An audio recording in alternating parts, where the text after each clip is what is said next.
Hey, what's going on, guys? My name is Epic Chocolate, and if you guys are seeing this video, that means that I'm on ThunderStruckGaming. And if I'm there, I just want to say thank you very much, Thunder, for letting me upload on your channel. It does mean a lot to me, and what you're doing for us smaller YouTubers is great in general.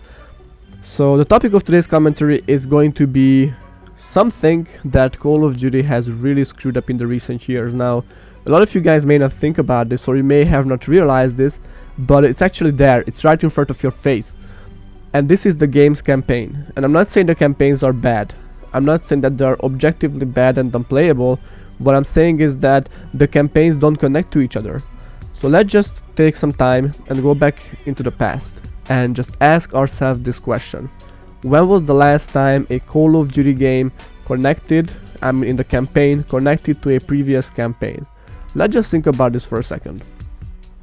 It was in 2012, and let's just go back year by year and see how it happened. So this year we had Infinite Warfare. The storyline of Infinite Warfare was something brand new. We've never seen the characters before, we've never seen the setting. This was coming out of nowhere. Of course, I am not going to talk about Modern Warfare Remastered here because it's a remastered game with a remastered campaign, so this is not going to be on the list that I'm talking about. But going back to Infinite Warfare, it was brand new.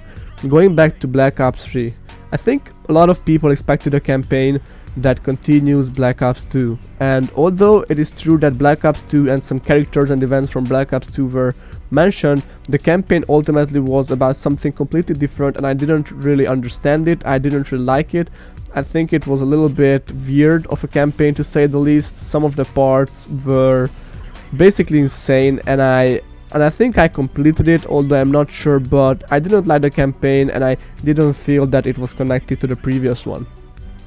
Okay, let's go back a year. We have Call of Duty Advanced Warfare, the game that when people mention it, it's usually in a funny way or in a way like, oh yeah, we had that game as well.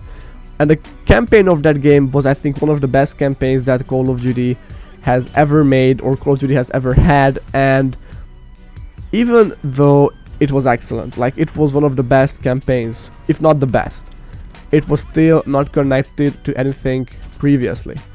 Going back one more year, 2013, we had Call of Duty Ghosts, and for me, Call of Duty Ghosts was like Modern Warfare 4.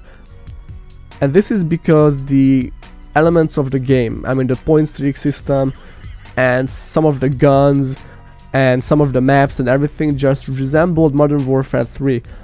But even despite this fact, the campaign was something brand new that we've never seen before. It was about the Ghosts versus the Federation, and the worst thing about it is that it came out of nowhere and hasn't been completed yet. It hasn't been continued yet, and it should have been continued in 2016, but in 2016 we got Call of Duty Infinite Warfare, and the campaign just left us with a lot of questions. And if you guys play the campaign, you know that there are a lot of questions to be answered in that one. So these are the campaigns, and of course, if we go back a year to 2012, we had Black Ops 2, which definitely was a continuation of Call of Duty Black Ops 1. It wasn't as direct as Modern Warfare 2, 3 and 1, but you could see that the game had a strong connection between each other. So let me explain why this is bad, that Call of Duty games don't connect to each other in the campaign. I think, and this is only my personal opinion, you guys may disagree with me on this one. I think that a campaign gives a Call of Duty game its character. It won't decide whether the game is going to be playable or not, or if it's going to be good or bad. It just gives a game its character, and it explains a lot of things. So for example, when you're playing on a map, let's just say Modern Warfare 2 Favela, for example, there are two teams, the Militia and Task Force 101.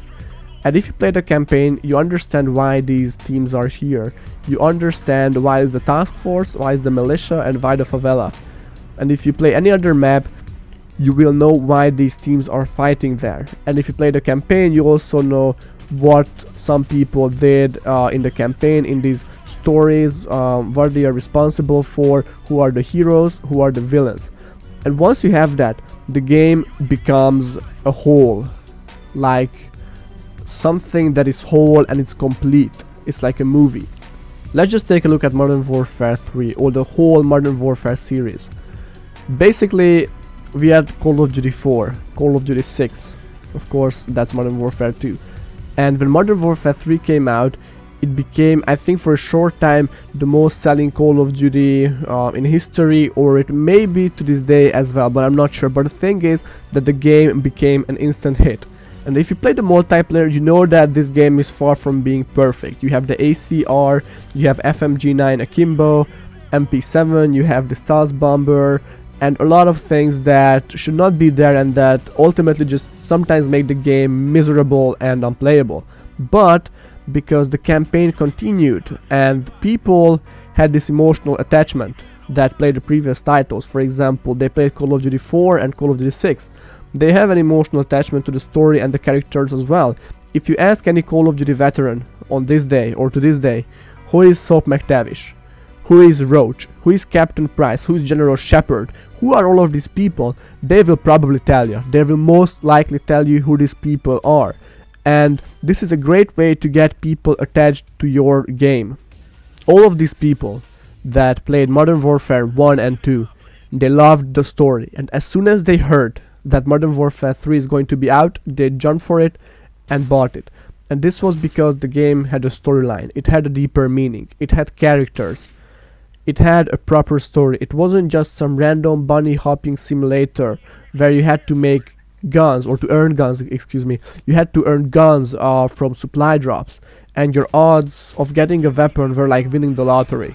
No, these games served a purpose, and of course some parts were broken like beyond imagination, but the games had a story. And I'm kind of repeating myself here, but what I want to get through to you guys is that a campaign is a lot more than just something you play next to the multiplayer. It's something that makes the multiplayer and the entire game, and maybe even the entire franchise, what it is.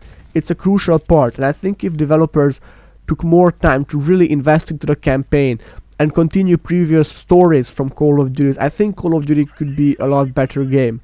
Of course, having a good campaign, having a continued campaign, it's not going to solve the issue of supply drops, it's not going to solve every issue, but it can definitely be a step into the right direction to sort of bring back Call of Duty's older values and implement them into this time and age where we live now.